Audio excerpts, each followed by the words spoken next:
like to wish everyone a very good evening. And over the weekend, the United States military and the Israeli Defense Forces continued Operation Epic Fury very successfully. Over the past 9 days, we've carried out some of the most powerful and complex military strikes and maneuvers the world has ever seen. Now, you add that up to all of the other things, Midnight Hammer, getting rid of the nuclear threat from Iran, which was a big moment in history, in my opinion, and the great success we've had in Venezuela and all other places. Every place we've gone, we've had tremendous success. But while we're doing all of these things, we're achieving major strides toward completing our military objective. And some people could say they're pretty well complete. We've wiped every single force in Iran out very completely. Most of Iran's naval power has been sunk. It's on the bottom of the sea. It's almost 50 ships. I was just notified it's 51 ships. I didn't know they had that many. Didn't last very long. And these are fighting vessels. They're meant to fight, but they're not meant to fight against us.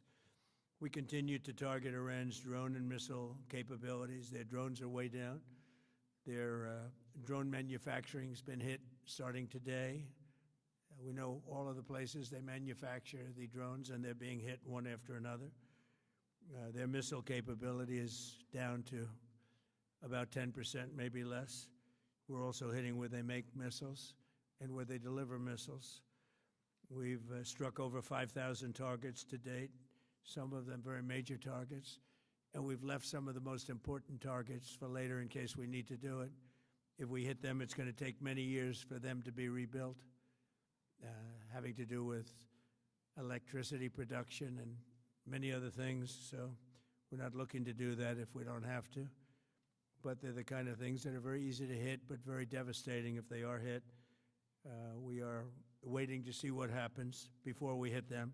We could take them all out in one day, but it's all resulting in a 90% decline in various things, but in particular, Iranian missile launchers and 83% drop in drone launchers. As you know, the drone launchers are pretty well shot, but we're at over 90% decline in the Iranian missile launchers, which is very hard to reproduce and very hard to get.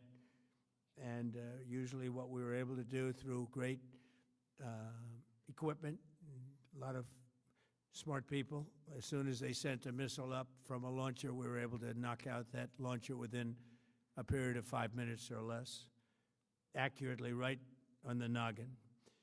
So now we have low-cost interceptors effectively combating Iranian drones, and our B-2 bombers recently dropped dozens of 2,000-pound bombs to destroy missile launchers all over Iran and buried deep under Iranian soil in many cases. The soil was no match.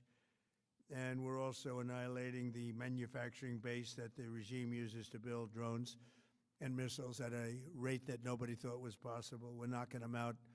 We know where they all are. We're knocking them out very quickly. We're ahead of our initial timeline by a lot. I would say that we probably would not have thought after a month we'd be here, in addition to the fact that we've taken out the leadership twice and maybe 3 times. And we, as you know, we want to be involved. We don't want another president that maybe wouldn't be willing to do what I'm willing to do for the good of the world, for the good of our nation, to be stuck with the situation in 5 years or 10 years from now. So we think they should put a president in, or the head of the country in, that's going to be able to do something peacefully for a change. They've been doing this for 47 years, killing people for 47 years, whether it's the barracks or even the SS Cole where they were involved. Very strongly, they always denied it. But where they were very strongly involved, and all of the people that died through the roadside bombs died and are right now walking around with no legs, no arms, a face that's been so badly damaged. The Iranian regime has been attacking Americans and spreading terror for 47 years, and despite these countless opportunities to renounce their nuclear ambitions, which they had just a short while ago, they told Mr. Witkoff, who is standing right over here, they said, they actually said, we want to keep building. Essentially, in a real nutshell, we want to continue to build nuclear weapons. If we didn't knock out Midnight Hammer, if we didn't knock out their Iranian potential, if we didn't do that with Midnight Hammer, they would have had a nuclear weapon. They would have used it long before now. And at a minimum, Israel would have been annihilated. I was very lucky that we had the courage to do that, that we had the talented pilots and the great equipment. The B-2 bombers are unbelievable. We ordered 25 more, by the way, the newer, better version. We have the greatest military in the world. We have the greatest equipment in the world by far. You see that no matter where we go. You still need the people, though, to operate it and to use it. And those are the people that we cherish. Even after we obliterated their key nuclear sites in Operation Midnight Hammer, they never negotiated in good faith. They still continued to say, we want to build nuclear. We want enrichment at levels that were unacceptable. And they even turned down an offer for unlimited free nuclear fuel forever for civilian purposes. We had people offering them free nuclear fuel. They weren't interested in that because they wanted to build a nuclear weapon. So instead, the regime was trying to reconstitute its weapons program at a different site. They couldn't go back to where they were, the 3 sites that we obliterated, but they were starting work at another site, a different site, different kind of a site, and that was protected by granite. They wanted it protected. Granite's pretty good, but they wanted it protected by a lot deeper. They wanted to go a lot deeper, and they started the process while rapidly building conventional ballistic missiles. They were going to do it all at the same time. It threatened our overseas bases and soon could have reached even our homeland. The regime's intention was to use this exponentially growing ballistic missile threat to make it virtually impossible to prevent them from obtaining a nuclear weapon. So as you probably saw, they had a tremendous number of missiles, most of which are now being used or destroyed, and very unsuccessfully used because we have been able, for the most part, to shoot them all down. What incredible technology. The Patriots have been unbelievable, and other things. And the laser technology that we have now is incredible. It's coming out pretty soon. Where literally lasers will do the work of, at a lot less cost, do the work of what the Patriots are doing or what other things are doing. The situation was very quickly approaching the point of no return, and the United States found it intolerable, in my opinion, based on what Steve and Jared and Pete and others were telling me, Marco, so involved, that I thought that they were going to attack us. I thought they would, if we didn't do this at the time we did it, I think they had in mind to attack us. And if you notice, they did something which was very foolish, very stupid, I would say. They attacked their neighbors. And their neighbors were largely neutral, or at least weren't going to be involved, and they got attacked. And it had the reverse effect. The neighbors came onto our side and started attacking them, and actually quite successfully. If you look at Saudi Arabia, you look at UAE, Qatar, and others, but they were strong and they were smart, but they got attacked. Nobody, when I first heard it, I said, no, somebody made a mistake. There was no mistake. UAE had over 1,000 missiles shot at it, knocked them almost all down. On the very first day I came down the escalator in 2015, I said, quote, I will stop Iran from getting nuclear weapons, and all I'm doing is keeping my promise. Think of that. That was in 2015. I said it. It was a threat then and a much bigger threat now, but no longer a threat, not for a long time anyway. We want to keep it that way. As we continue Operation Epic Fury, we're also focused on keeping energy and oil flowing to the world, and I will not allow a terrorist regime to hold the world hostage and attempt to stop the globe's oil supply, and if Iran does anything to do that, they'll get hit at a much, much harder level. I will take out those targets that were easy and that I mentioned just before. We'll take them out so quickly, they'll never be able to recover, ever. If they want to play that game, they better not play that game. In the long run, oil supplies will be dramatically more secure without the threat of Iranian ships, drones, missiles, nuclear menace, or anything. So the Strait of Hormuz is going to remain safe. We have a lot of Navy ships there. We have the best equipment in the world, inspecting for mines. Again, most of their ships are down at the bottom of the sea, but we will hit them so hard that it will not be possible for them or anybody else helping them to ever recover that section of the world if they do anything. In recent years, the regime and its terror proxies have launched attacks on hundreds of commercial vessels. We're putting an end to all of this threat once and for all, and the result will be lower oil prices, oil and gas prices for American families. We've done that. We've done it. We brought it very low. This was just an excursion into something that had to be done.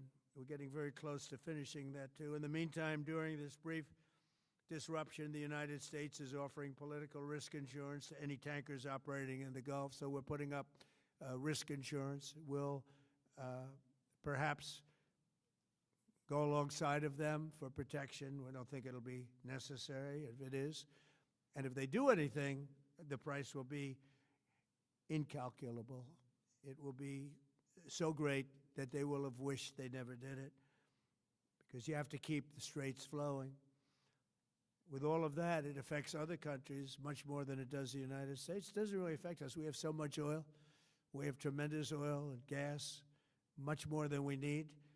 We have Venezuela now as our new partner, great partner. They've worked out so wonderful. We're working with the administration, the president, and it's a massive source of oil, gas, everything. But we're in a very good position, but very unfair to other parts of the world, like China as an example. I mean, we're doing this for the other parts of the world, including countries like China. They get a lot of their oil through the straits. So we're doing this. We have a very good relationship with President Xi in China. I'm going there in a short period of time, and we're protecting the world from what these lunatics are trying to do, and very successfully, I might add. We're also waiving certain oil-related sanctions to reduce prices. So we have sanctions on some countries. We're going to take those sanctions off till this straightens out. Then who knows, maybe we won't have to put them on. There'll be so much peace. But when the time comes, the U.S. Navy and its partners will escort tankers through the strait if needed. I hope it's not going to be needed, but if it's needed, we'll escort them right through. And we have the greatest mine-sweeping ability. We have the greatest ships, and we know exactly where they're placed. We'll get them out of there very fast, but we hope we don't have any of that. And again, if they do that, if they play that game, we're going to hit them at a level that they have not seen before. So we're winning very decisively. We're way ahead of schedule. Our military is the greatest in the world, with the greatest equipment and the greatest people in the world. Nobody's ever seen anything like it. Iran's a very powerful country. They were going to take over the Middle East. If we did not hit them, they were going to take over the Middle East. They had thousands and thousands. Since their last hit, they had thousands and thousands of missiles and everything else. Most are now destroyed. But they were going to take over the Middle East.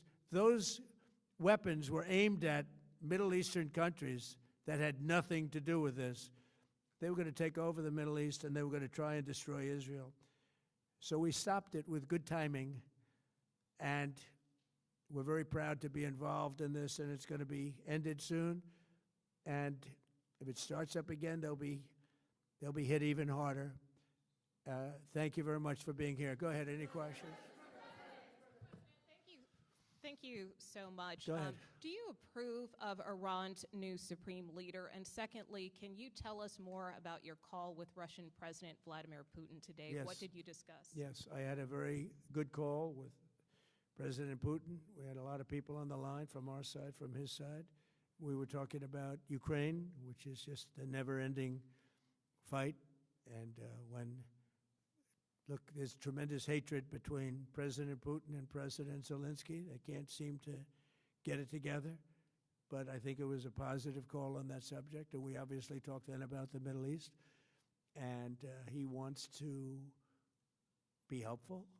I said, you could be more helpful by getting the Ukraine-Russia war over with. That would be more helpful. But we had a very good talk, and he wants to be very constructive. Yeah, please. Yeah, please.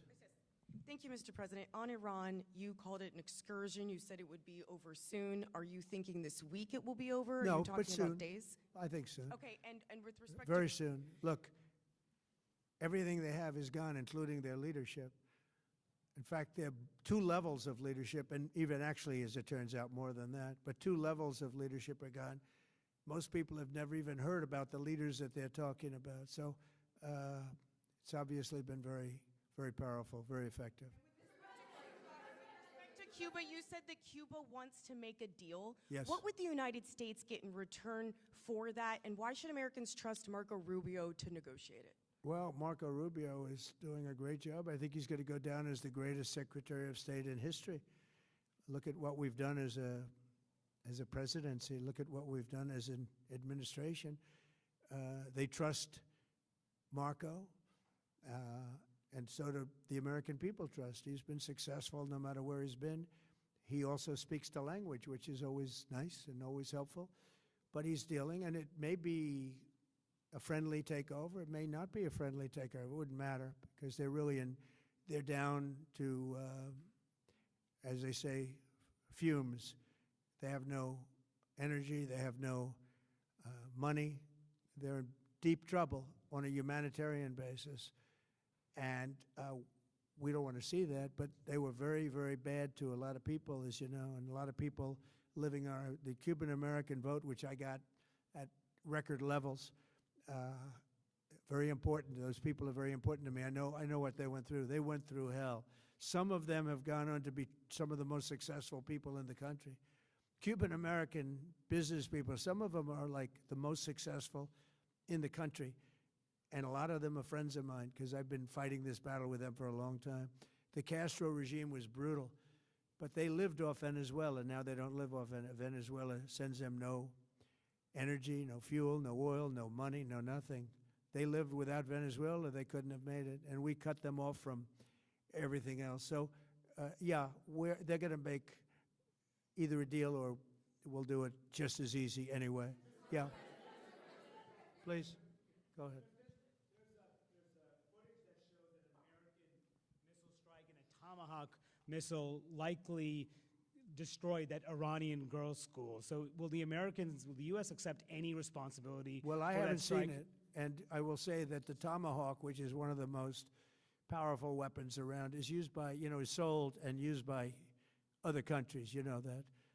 And whether it's Iran, who also has some Tomahawks, I wish they had more, but whether it's Iran or somebody else, the fact that a Tomahawk is very generic. It's sold to other countries, but that's being investigated right now. Yeah, please. Thank you. Mr. President, you've said the war is, quote, very complete, but your defense secretary says this is just the beginning. So which is it, and how long should Americans be prepared Well, I think for you could this war say to it last both. for? It's the beginning of building a new country, but they have no Navy, they have no Air Force, they have no anti-aircraft equipment. It's all been blown up. They have no radar, they have no telecommunications, and they have no leadership. It's all gone. So, you could look at that statement. We could call it a tremendous success right now as we leave here. I could call it, or we could go further, and we're going to go further. But the big risk on that war has been over for 3 days. We wiped them out in the first 2 days. When you think about it, it's incredible. We wiped out a big Navy, very powerful Navy.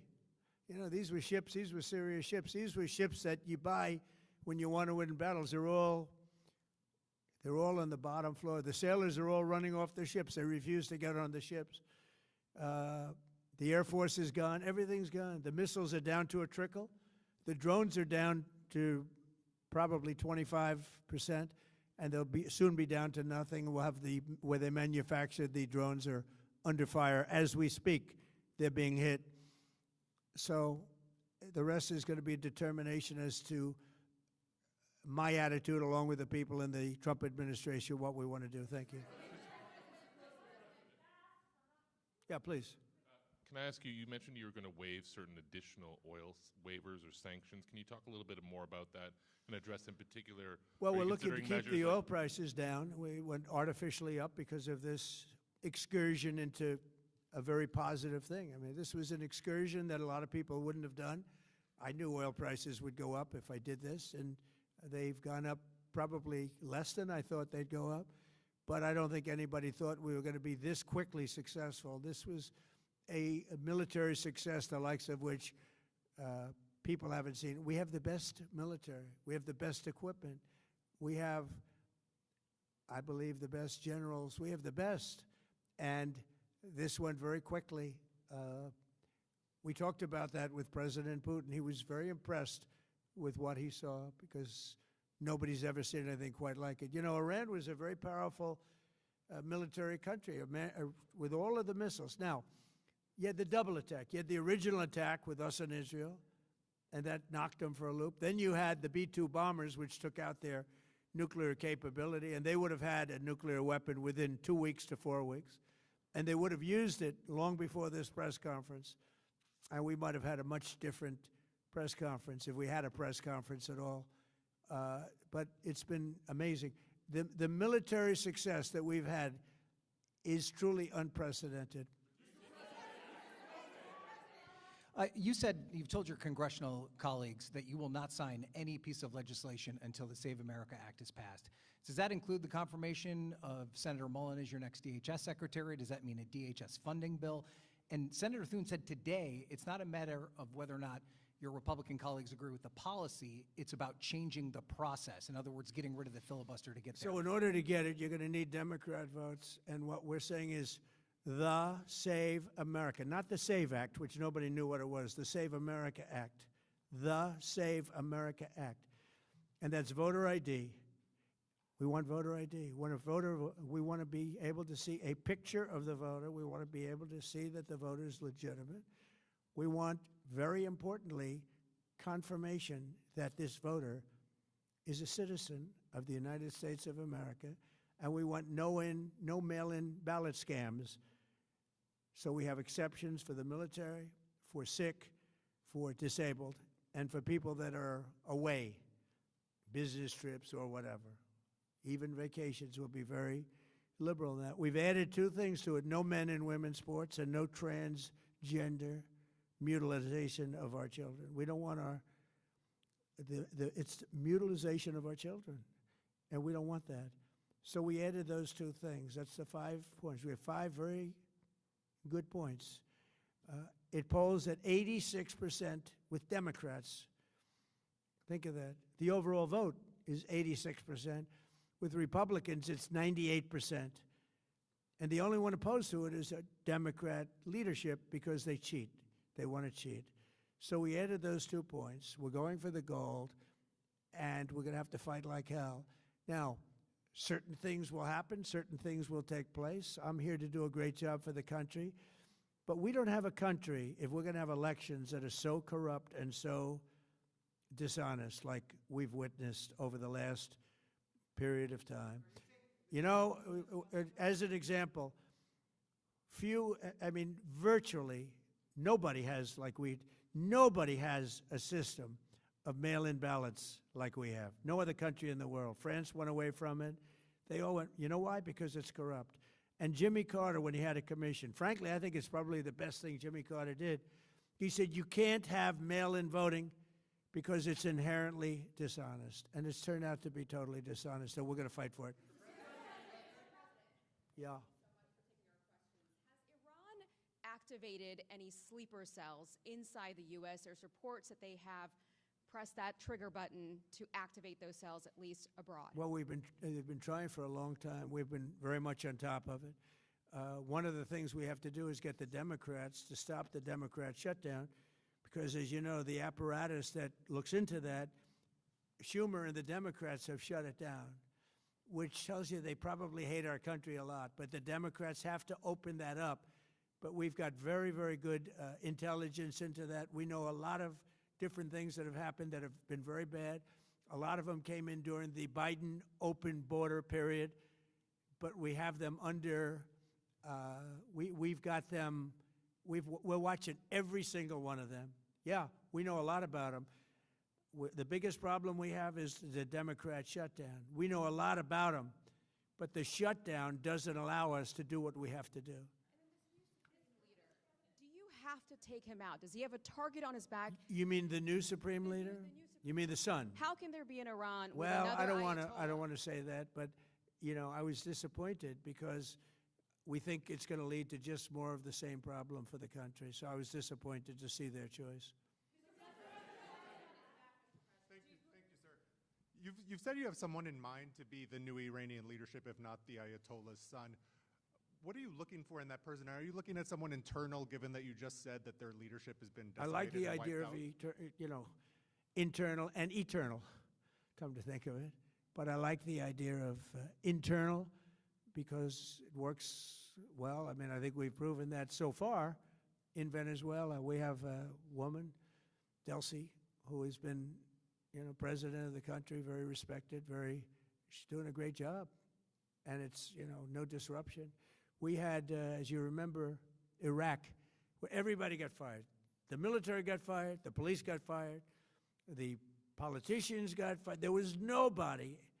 And you know what they turned into? ISIS. And we don't want that. We don't want that. So I would like to see people that are inside go. Now, they talk about the son of the Shah. They talk about other people. But, you know, hasn't been there in many, many years.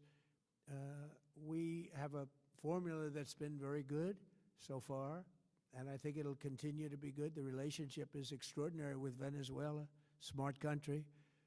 We've taken out 100 million barrels of oil. It's right now in Houston being taken care of and made so beautiful. And you have to see this at work. They have, it's brought to the refineries. It's being refined in Houston, which is made exactly for that product. And so far, but it's 100 million barrels of oil, and now they have another 100 million barrels coming. And it's like a partnership. We're getting along so well with them. It's great for Venezuela, and it's great for the United States. Yeah, please go ahead. Hi, Mr. President. You just suggested that Iran somehow got its hands on a tomahawk and bombed its own elementary school on the first day of the war. But you're the only person in your government saying this. Even your defense secretary wouldn't say that when he was asked, standing over your shoulder on your plane on Saturday. Why are you the only person saying this? Because I just don't know enough about it. I think it's something that I was told is under investigation. But tomahawks are used by others, as you know. Numerous other nations have tomahawks. They buy them from us. But I will certainly, whatever the report shows, I'm willing to live with that report. Yeah, please. You said earlier that we've already won in many ways, but we haven't won enough. What do you consider enough? What's your baseline? Where they're in this not going to conflict? be starting the following day to develop a nuclear weapon. Where they'll look at that man and some other people from the administration and say, all right, we're not going to do it. They were not willing to say that. And when Steve called up and he said that to me, I said, well, here we go. Let's do it the hard way. But the hard way, I think, is probably the easy way. When basically I can see that they will no longer have any capacity whatsoever for a very long period of time of developing weaponry that could be used against the United States, Israel, or any of our allies. We have great allies in the Middle East, great countries that are allies. And they were staying out of it until they got hit. Someday they'll have to do a story. Why did he do that? Why did they do that? But they were going to hit them. If I didn't hit them first, they were going to hit our allies first. I believe, upon information and belief, but I believe that he was going to, they were going to take over the Middle East. They were looking to take over the Middle East.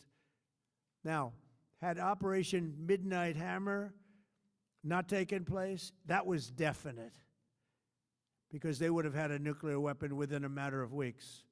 But that took place. That was a setback. But look at the number of missiles they were able to buy and make over the last 6 months. And those missiles were aimed at various countries. And when you look at over 1,000 missiles shot at like UAE, they were looking to take over the Middle East. We got there first. We're lucky. I'll tell you what, the Middle East and those countries, very rich countries, are very lucky that I was president instead of somebody else.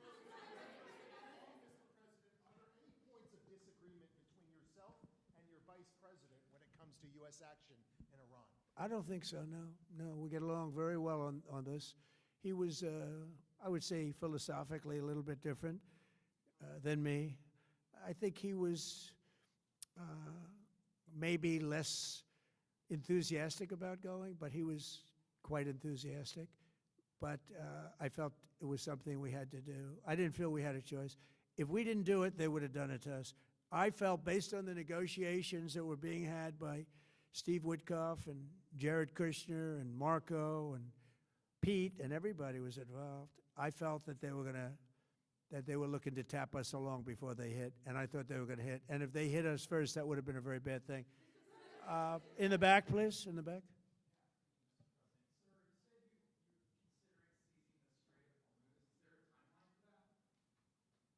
About the Strait, you mean? Yeah, well, I want to keep it open. I want to keep it good. You know, it doesn't pertain to us so much as it does to China. We're really helping China here and other countries because they get a lot of their energy from the Straits. But, hey, look, we have a good relationship with China. It's my honor to do it. Yeah. Supreme Leader, you have called him an unacceptable choice. So does he have a target on his back, and how can you say I don't want to say whether or not he does because that would be inappropriate. But, hey, look, I had a target on my back because, as you people wrote pretty well, they caught the assassin that was after me. So we just got them first, but they caught the assassin. They have him now in custody that was after me. So, you know, but people don't like to mention that, but they did catch him. And I'd like to congratulate our military, Secret Service, FBI, all of the people that worked on that, but they did. Yeah, please. Go ahead. No, go ahead, please. Thank you, Mr. President. You promised the Iranian people you would help them, but it sounds like you're willing to end this fight after your military objectives have wrapped up. Isn't that a betrayal of the people? Will I help them? I'd like to, if they can behave, but they've been very menacing. You know, they're great people. They have an amazing population. It's amazing, smart, brilliant, energetic. They have a great, I'd love to help them, but they have to be in a system that allows them to be helped. And right now they're in a system that only allows failure. And I don't want that. And I want a system that's not going to be attacking us. We want a system that can lead to many years of peace. And if we can't have that, we might as well get it over with right now. Yeah, please. Thank you, Mr. President. As of today, there have been 8 U.S. military fatalities associated with the war in Iran. How many American deaths are you willing to have in this war? Well, as I said before, when you have conflicts like this, you always have death.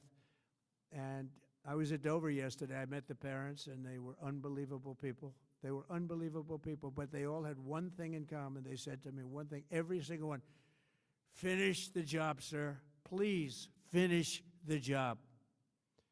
And I'll leave you at that. Thank you very much, everybody. Thank you.